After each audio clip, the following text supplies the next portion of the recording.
좋으신 주님 감사합니다. 복되신 예수님 찬양드립니다. 오늘도 주님이 만드신 이 날을 우리가 살게 하여 주시니 감사합니다. 이 날은 주님이 새로 창조하여 우리에게 선물로 주신 날인 줄로 믿습니다. 어제 아버지 이 세상을 끝낸 많은 영혼들이 그렇게 살기를 원했던 바로 오늘인데 이 날을 우리에게 허락하여 주시고 살아 숨쉬는 사람들 가운데에서 우리를 아버지 선택하여 주시고 주의 이름 부를 수 있게 해주시니 감사합니다. 오늘 우리의 간구가 주님께 상달되고 아버지 또 주님이 우리에게 친히 말씀하시는 귀한 시간 되도록 도와주세요. 예수님의 이름으로 기도합니다. 아멘. 자, 출애굽기 16장입니다. 출애굽기 16장 13절에서 오늘 보겠습니다. 16장 13절에서요. 우리 20절까지 보겠습니다. 16장 13절에서 20절까지요. 네. 저녁에는 메추라기가 와서 진에 덮이고 아침에는 이슬이 진 주위에 있더니 이 이슬이 마른 후에 광야 지면에 작고 둥글며 서리 같은 것이 있는지라 이스라엘 자손이 보고 그것이 무엇인지 알지 못하여 서로 이르되 이것이 무엇이냐 하니 모세가 그들에게 이르되 이는 여호와께서 너에게 주어 먹게 하신 양식이라. 여호와께서 이같이 말씀하시기를 너희 각 사람은 먹을 만큼만 이것을 거둘지니 곧 너희 사람 수요대로 한 사람의 한 오멜씩 거두되 각 사람이 그 장막에 있는 자들을 위하여 거둘지니라 하셨느니라.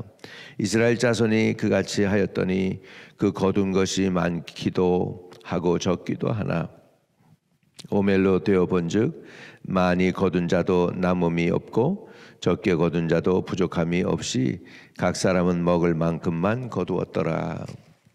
모세가 그들에게 이르기를 아무든지 아침까지 그것을 남겨두지 말라 하였으나 그들이 모세에게 순종하지 아니하고 더러는 아침까지 두었더니 벌레가 생기고 냄새가 난지라 모세가 그들에게 노하니라. 아멘. 이제 처음으로 만나라는 것이 또 등장하게 됩니다. 광야에서 애굽에서 이스라엘 백성은 노예 생활하면서 430년 동안 애굽 땅에서 주는 음식을 먹고 자랐습니다. 이제는 광야 생활 하는데 자기가 애굽에서 가져온 먹을 거는 다 떨어지고요. 이제 하나님이 공급하시는 양식을 먹지 않으면 안 되는 그런 상황에 왔습니다. 절체절명의 그런 상황 속에서 하나님은 메추라기를 준비해 놓으셨고 하나님은 광야에서 만나를 준비해 놓으셨습니다. 만나, 여러분, 우리가 일용할 양식 별거 아닌 것 같지만 이거 꼭 필요한 거예요. 그래서 하나님이 우리에게 공급하시는 것 중에 일용할 양식 굉장히 중요하죠. 그래서 주기도문을 우리가 할 때도 우리에게 일용할 양식을 주옵시고 이렇게 하죠. 우리가 우리에게 죄 지은 자를 사하여 준 것 같이 우리에게 일용할 양식 주시는 건 늘 기도해야 된다는 거죠. 그리고 우리 죄 사함 받는 것도 기도해야 됩니다.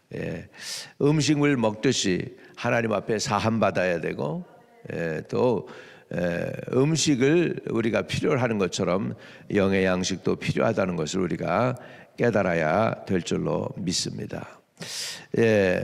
성경에는 내일 일은 내일 염려할 것이고 그날의 괴로움은 그날의 족하니라 뭐 이렇게 주님께서 말씀하셨는데 오늘 하나님께서 우리 성도들에게 확인시켜 주는 것은 일용할 양식은 내가 책임진다. 어제도 말씀을 드렸지만 메추라기가 이 마이그레인 하는 새예요. 그래서 철에 따라서 철새예요. 옮깁니다. 이렇게. 그래서 겨울에는 저기 애굽으로 가요. 따뜻한 애굽으로 갔다가 이제 여름이 되면 다시 이제 올라오게 됩니다.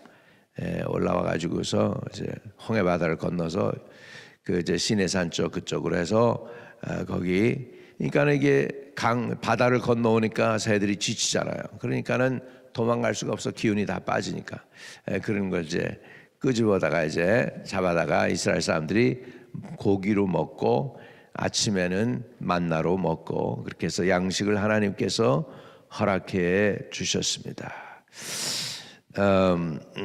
이 하나님이 주신 양식, 일용할 양식, 저와 여러분이 이렇게 오늘날까지 살아오면서 주님이 다 공급하신 줄로 믿습니다. 여태껏 주님께서 이렇게 공급하셨다면 앞으로도 더 분명하게 확실하게 공급해 주실 줄로 믿습니다. 그러면 우리는 이 광야 생활 같은 이 세상에서 우리는 어떻게 살아가야 되느냐, 그 말씀을 하나님께서 우리에게 가르쳐 주는 것이죠. 첫째, 이 광야와 같은 이 세상에서 우리는 하나님의 말씀을 의지해서 살아야 됩니다. 내 생각, 내 지혜, 내 방법이 아닌 하나님의 말씀을 따라 살 수 있게 되기를 주의 이름으로 축복합니다. 여러분, 이스라엘 백성들은 이제부터 광야에서 사는 방법이 달라요. 농사 지어 가지고 사는 게 아니고 또 목축업을 해서 양을 치우면서 사는 것도 아니었어요. 이들에게는 살아가는 방법이 달라요. 애굽에서 살 때는 목축업을 해서 살았어요. 그런데 이제는 더 이상 그렇게 살 수가 없어요. 방법이 달라져야 되겠죠. 이제는 광야에서는 하나님이 주시는 만나와 메추라기를 먹고 살았습니다. 마찬가지로 저와 여러분도 이 광야와 같은 세상에서 우리는 어떻게 살아야 되느냐, 내 방법, 내 지혜가 아닌 하나님의 말씀을 의지해서 사실 수 있기를 주의 이름으로 축원합니다. 예수님께서 제자들에게 했어요. 살리는 것은 영이니 육은 무익하다 하시면서 내가 너희에게 이른 말이 영이요 생명이다. 너희에게 이른 말이 영이요 생명이다.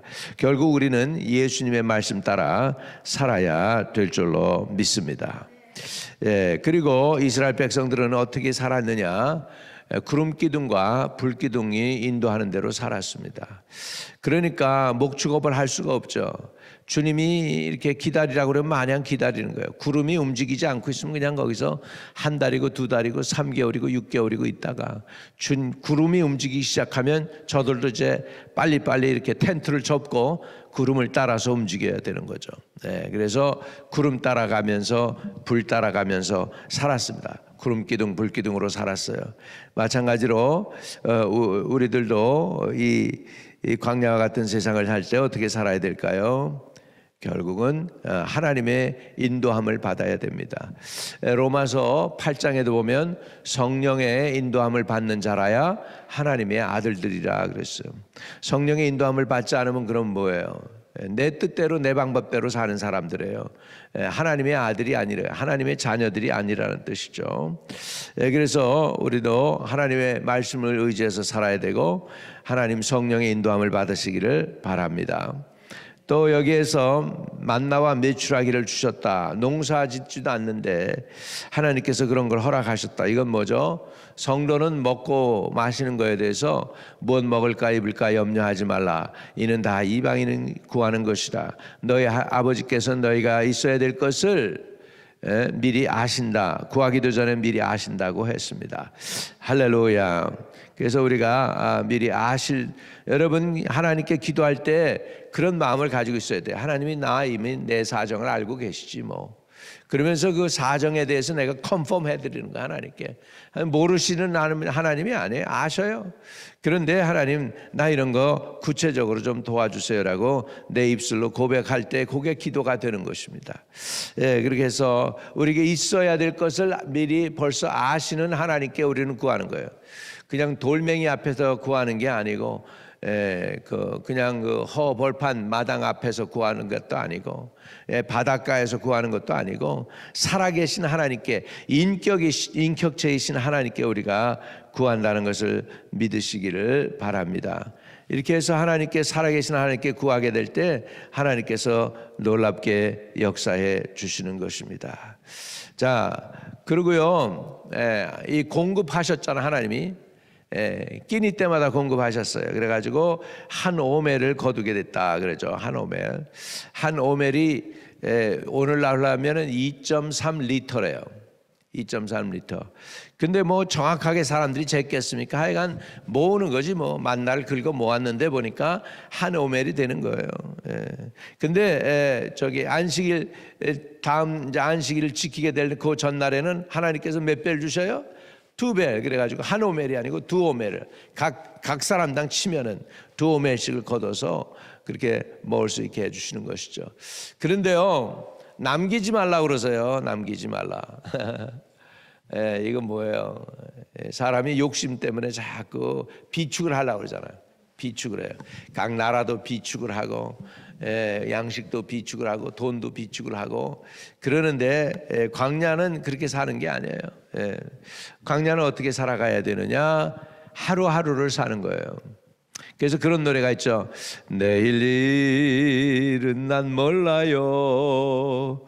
하루하루 살아요. 불행이나 여행함도 내 뜻대로 못해요. 할렐루야. 그러니까 우리가 이해하고 깨달아야 될 것이 무엇이냐 하니까 하루하루를 사는 것이고, 우리 비축하는 것은 하나님의 은혜가 안 돼요. 근데 비축을 허락한 날이 있어요.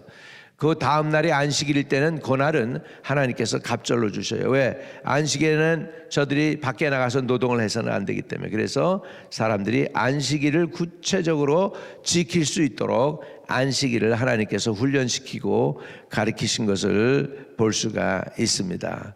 할렐루야. 그러면 이 만나가 영적으로 우리에게 주시는 의미가 무엇일까? 신학적으로 이제 연결해서 보면 이렇습니다. 자, 우리 요한복음을 한번 보겠습니다. 요한복음 6장입니다. 요한복음 6장 48절에서부터 우리 51절까지 한번 보겠습니다. 요한복음 6장 48절에서부터 51절. 내가 곧 생명의 떡이니라. 너희 조상들은 광야에서 만나를 먹었어도 죽었거니와 이는 하늘에서 내려오는 떡이니 사람으로 하여금 먹고 죽지 아니하게 하는 것이니라.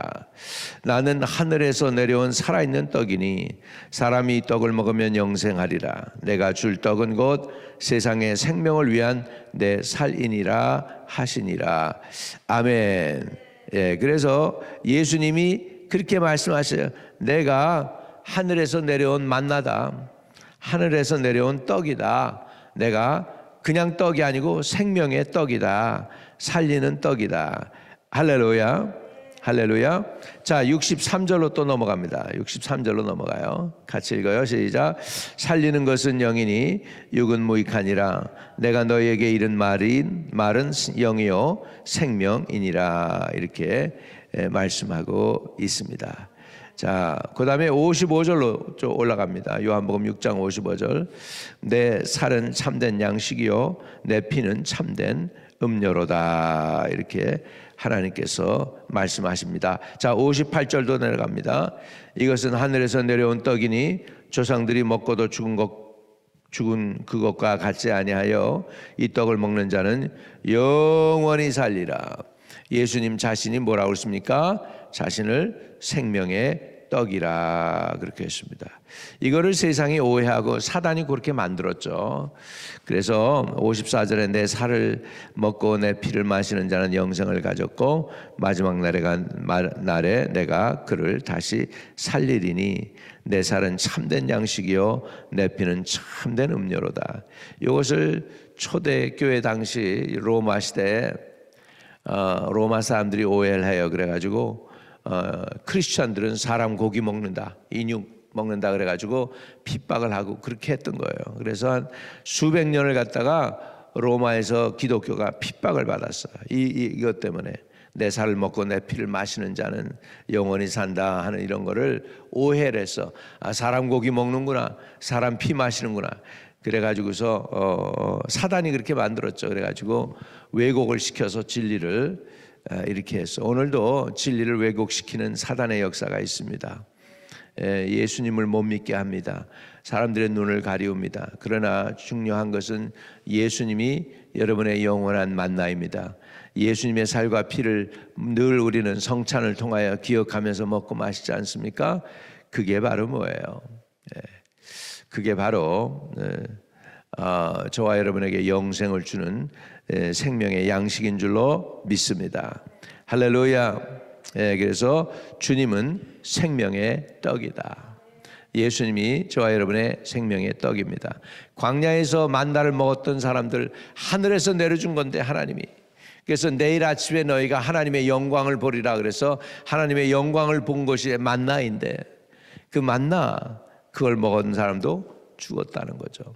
여러분 신기한 거, 이거 이 세상 만나, 하나님이 주신 만나 그거 모두 죽어요. 근데 여러분 영원히 죽지 않고 천국 가서 영원히 사실 수 있는 건 생명의 양식, 예수 그리스도께서 주신 그 참된 양식과 참된 피를 먹어야 사는 줄로 믿습니다. 아멘. 그래서 우리가 이 주님이 어떤 분이시냐, 결국은 하늘에서 내려온 떡이다. 자, 우리 요한복음 6장 58절 읽고 마치겠습니다. 이것은 하늘에서 내려온 떡이니 조상들이 먹고도 죽은 그것과 같지 아니하여 이 떡을 먹는 자는 영원히 살리라. 예수님은 저와 여러분의 영원한 만나입니다. 양식, 영원한 생명 양식입니다. 오늘 주 안에서 꼴을 얻고 누리는 저와 여러분 되시기를 주의 이름으로 축복을 드립니다. 여러분, 그 미국의 최고 부자였던 사람이 있어요. 지금도 유명하죠. 33살에 백만장자가 되고 43살에 미국에 있는 모든 석유 회사를 컨트롤할 수 있도록 했어요. 그래서 석유를 컨트롤했어요, 미국이란 나라에. 그리고 53살에 세계 최고 부자가 돼요. 세계 최고의 부자가 돼요. 그 사람이 누구냐면 락커펠러예요. 그런데 아폴레시아라는 병이에요. 이상한 병인데 이 머리가 빠지고 눈썹이 빠지고 그리고 소화가 안 되고 그러는 병을 알아요, 이 사람이. 그러니까 사람들이 그 사람의 일대기라고 그래가지고 방송을 하기 위해서 그 사람 죽으면 장례식 치르면은 방송할 것까지 미리 다 방송국에서 준비를 했어. 다 준비를 해놓고 있는데 이 사람이 소식을 하면서 크래카를 먹으면서 리뉴얼 하는 거죠. 이제 이렇게 리뉴얼 하는 데 가가지고 성경을 읽다가 자기가 죄인인 걸 깨닫습니다. 그리고 은혜를 받습니다. 그리고 이거 내가 모았는데 여태껏 난 모으려고 살았는데 이게 아니구나. 그래가지고 그때서부터 베풀기 시작합니다. 교회들을 3,000 몇 교회를 도와줬고 대학교에 후원을 많이 했고 병원을 후원을 하고 막 이러면서 그 다음서부터 돈을 쓰기 시작했어요. 그전에는 돈을 모으는 걸로 살았다면 이제는 베푸는 걸로 살기 시작했는데 그 다음서부터 하나님이 치료해 줬어요. 그래가지고 98까지 건강하게 살았다고 합니다. 그리고 지금도요, 락커펠러 재단에서 여러분 미국에 사는 사람들의 아파트 여러분 살 때 여러분 물세 안 내잖아요. 집을 사시면 물세 내요. 우리 교회도 물세 내는데 아파트는 물세를 안 내요. 이유가 뭐냐면 락커펠러 재단에서 그 락커펠러 파운데이션에서 그 물세를 다 서민들의 물세를 대해주고 있는 거예요, 뉴욕시에. 할렐루야. 지금도 그러고 있어요. 지금도. 그 사람은 이제 3대째 지금 흘러내려가고 있지만 뭐 그 후에 아들이 세너터도 되고 막 그랬었죠. 그렇습니다. 그러니까 예수 만나야 돼요. 예수님만이 영원한 생명입니다. 아마 유대인 백그라운드였던 락커펠러가 예수 믿기가 굉장히 어려웠을 거예요. 예수를 믿었다는 거죠. 그래서 생명의 떡인 예수 그리스도를 만난 락커펠러가 98까지 살면서 베푸는 삶을 살았다는 것입니다. 영생을 얻어야 돼요. 저와 여러분 자신을 위해서 사는 게 아니고 이제는 남을 섬기기 위해서 살게 되시기를 주의 이름으로 축복합니다. 주여, 새벽 제단에 하나님의 영광을 보게 하소서. 주여 금요 예배에 하나님의 영광을 보여주세요. 주여 주일 아침에도 하나님의 영광을 보게 하시고 생명을 구원하는 역사가 이 제단에서 일어나고 나타날 수 있게 해주세요. 아버지, 연약한 성도들 천군 천사로 지키시고, 아버지 지금 어려운 가운데 있는 영혼들 살리시고 구원하시고 고치시고 치유하시고 문제를 해결해 주시고 간섭해 주시고 도와주시고 불쌍히 여겨주세요. 주 예수 그리스도 이름으로 의탁하고 기도합니다. 아멘. 하늘에 계시는 우리 아버지여, 이름이 거룩히 여김을 받으시오며 나라에 임하옵시며 뜻이 하늘에서 이룬 것 같이 땅에서도 이루어지이다.